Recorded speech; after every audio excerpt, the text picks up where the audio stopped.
Hello friends, and welcome again to the Singer's Studio.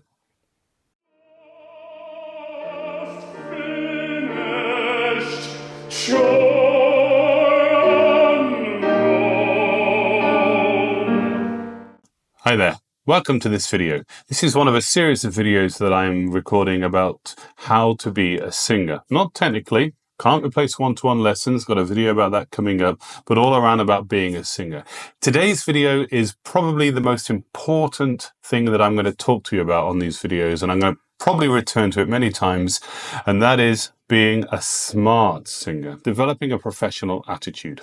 If you follow this advice, if you follow some of this advice, you will be more successful. I promise you that.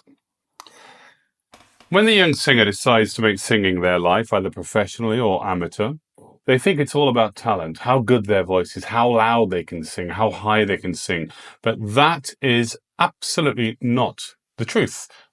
After 33 years of being paid to sing, I can tell you that talent is probably the least important of the three aspects you need to have to succeed. What are those three aspects? The three aspects are talent, application, and attitude.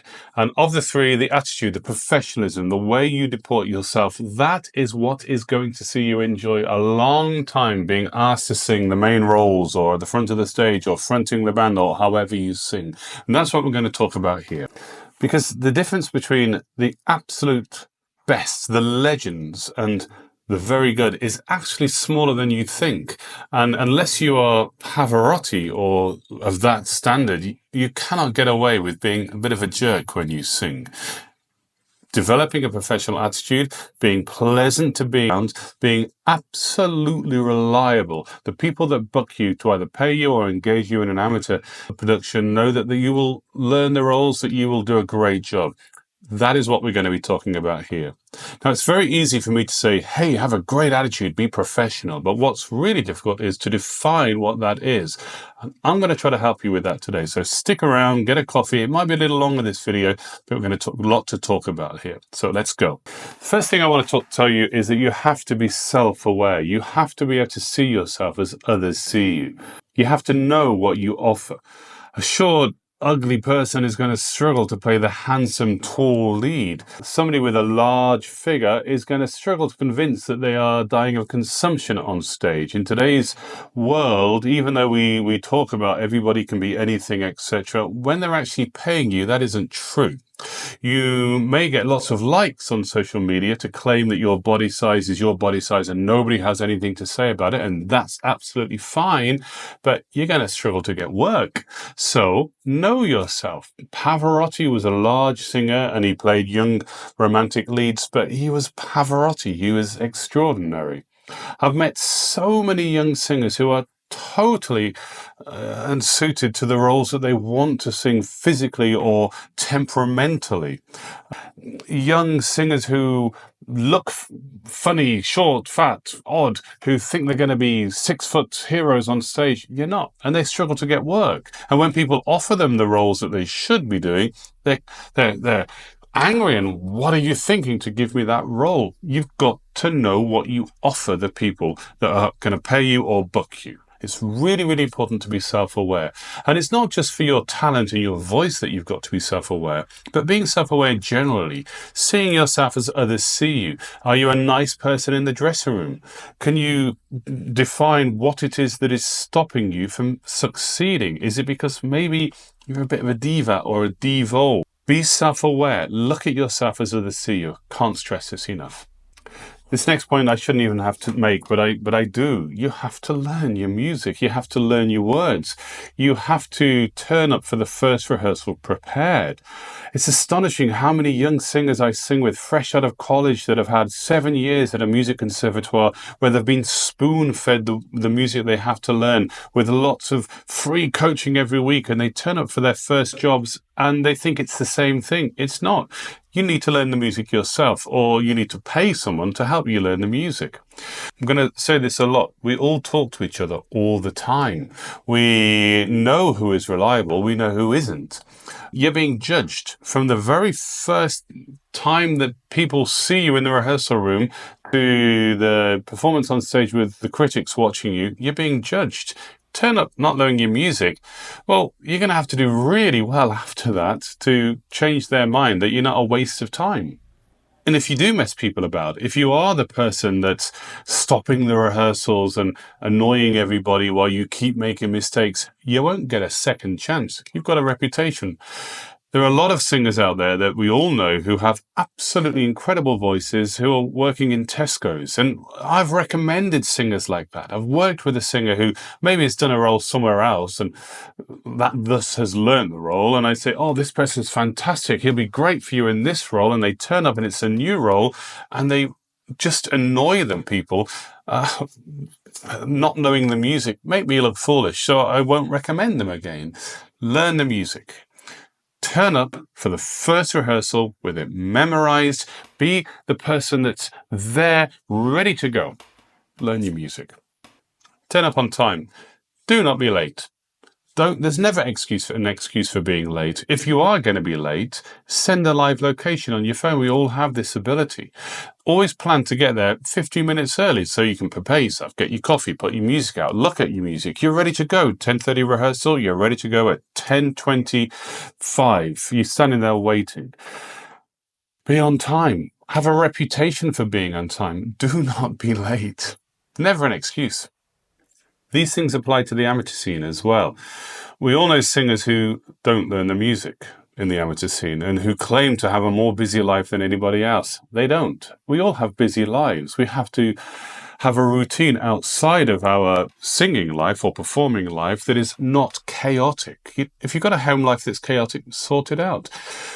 There's a lot of what we take from our personal life onto the stage, and I've got a lot to say about that, and I want to make videos about that.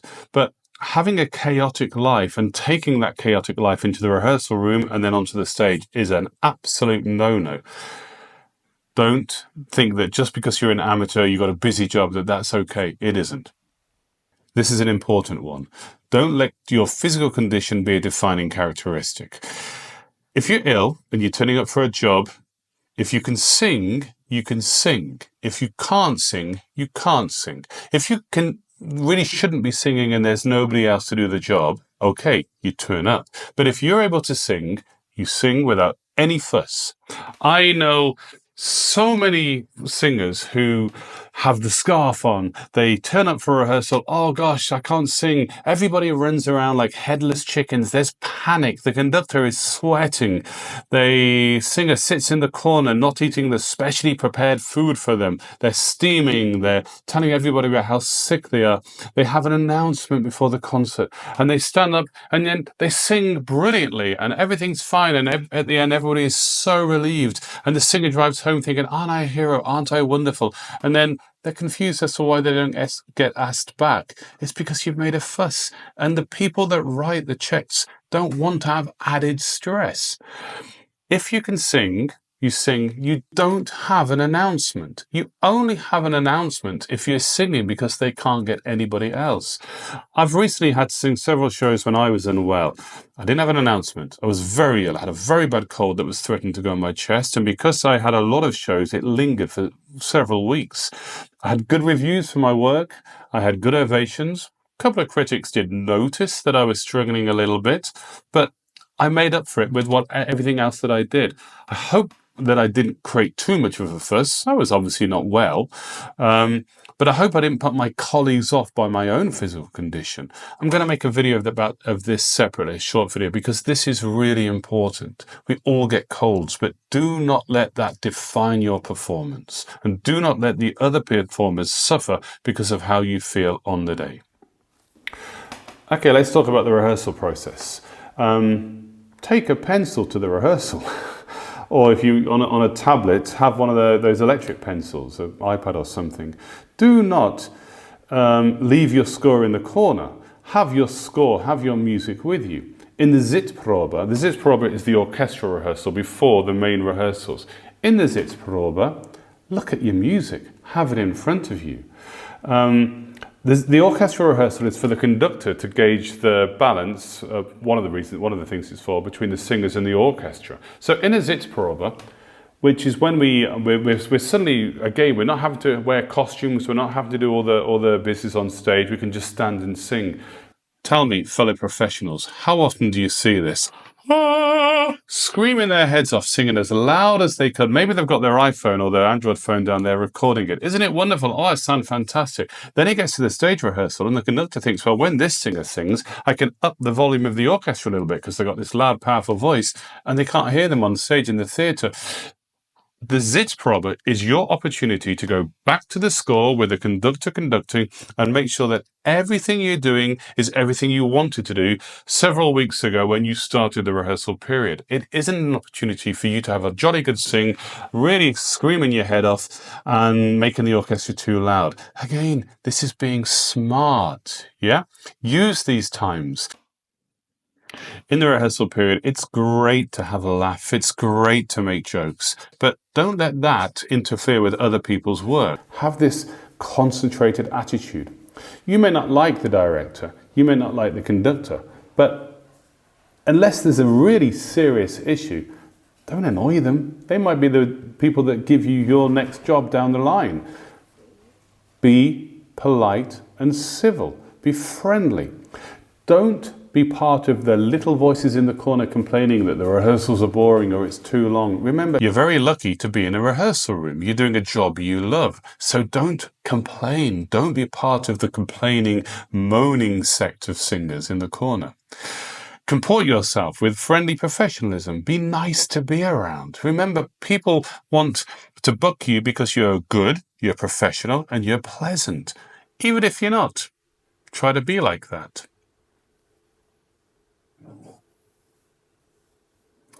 In the rehearsal and out of the rehearsal, remember, only the very best professionals and the very best people can have the strongest opinions on social media. This is a difficult one to say because I don't want you not to have your principles, but be very careful with social media when you're starting out. You may have strong political views that go against the accepted norms. You may still be a very nice person, but you may have strong views. I would be very careful about sharing those strong views on social media. Again, we all talk, we all know each other. Nowadays, we have the real world and the virtual world. Just be very wary of using social media too personally and really be careful about what you post on there. This is going to be more specific for us classical singers because I'm going to talk about the Saturday oratorio and concert work. We turn up at 2:30 for a Messiah. You've got your rehearsal. The conductor only conducts maybe twice a year an orchestra. The chorus are all excited. They pay their money either yearly or monthly or weekly, and that's what's paying your check for the day. You may not think it's enough. You may be a little bit grumpy that you're still getting the same fee that you got several years ago. Whatever. You turn up on time with a pencil, ready to go at 2:30. What you don't do is you don't sing your head off in the afternoon and be tired for the evening. Remember, it's the concert at 7:30 that matters. But what you do is you turn to the choir for a small part of the afternoon and you perform for them. Because in the concert in the evening, you've probably got an orchestra between you and the choir. You've probably got your back to the choir. So you give them a little bit of a performance, just enough in the afternoon, so that they enjoy the whole process. It's their day more than it's yours. We might do 20 oratorios a year. They might do 2. Even if you don't like the conductor or you think he's not very good, because often Saturday oratory conductors aren't as experienced as those that do it all the while, still have your pencil. Still look as if you're giving him utmost respect. Develop a second skin. This has to be another video as well. My singing personality. I'm not an extrovert. I'm not a lovey, theatrical darling. I'm a quiet, quite shy person when I'm not singing.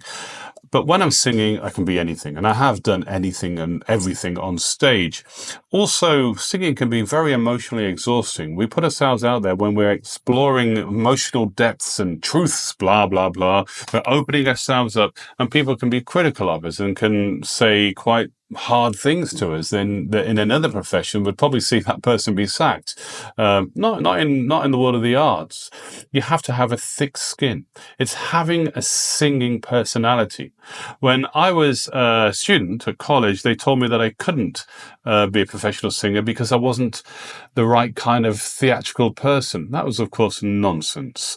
Anybody can be a singer, but you do have to develop a singing personality. It's really, really important, this. Okay, I've got lots more to say on this subject about deporting yourself as a professional singer and having this smart, intelligent attitude. I'm going to make lots more videos about this as I go on.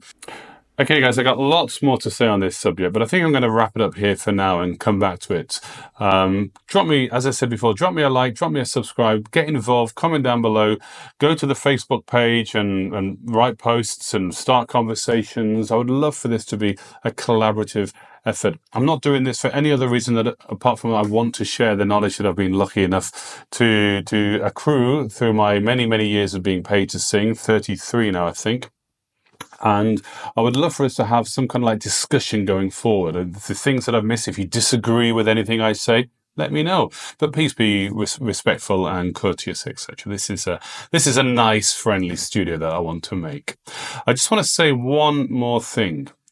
Interested people are interesting. It's an often made quote, a cliche, but it's true. People who are interested in many different things are interesting people. And as artists, we should understand that we have to be interested in so many more things other than our particular corner of the arts. We want to develop an open view on the world. We want to be empathetic. We want to live a full life. We want to explore. We need to feed our five senses daily. We need to learn to cook. We need to appreciate lots of different sorts of music other than the music that we make. We want to go to art galleries and have an appreciation of art. We want to take pictures and understand about light and fall-offs and colours and form, etc. We want to watch art films, not just the latest blockbuster. But I want to end with this. Interested people are interesting people. It's a cliche, often said, but it's true. As artists, we need to be able to bring so much to our art form. We need to be interested in art, paintings. We need to go to galleries. We need sculpture. We need to understand about photography so we can understand about light and form and shape and color. We need to learn to cook. We need to appreciate food and drink. We need to watch art films, not just the latest blockbuster. We need to have such an open view of the world so that we're empathetic and we're not too dogmatic in our political beliefs. We need to feed our five senses so that when it's our turn to tell the stories that we're being paid to sing or asked to sing in an amateur sense, we can bring so much life and colour. Using the word artist to describe a singer is something that I struggle with because artists paint, but we are dealing with the arts and we are trying to bring incredible things to life when we sing. So feed the five senses.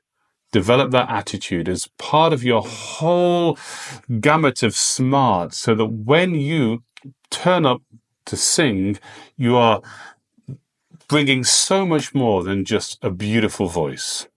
Again, thanks for watching. If you like this video, watch the next one. I don't know if I can put them on the screen yet, but please stick around, get involved. Thank you for watching, and I'll see you in the next video in the Singer Studio.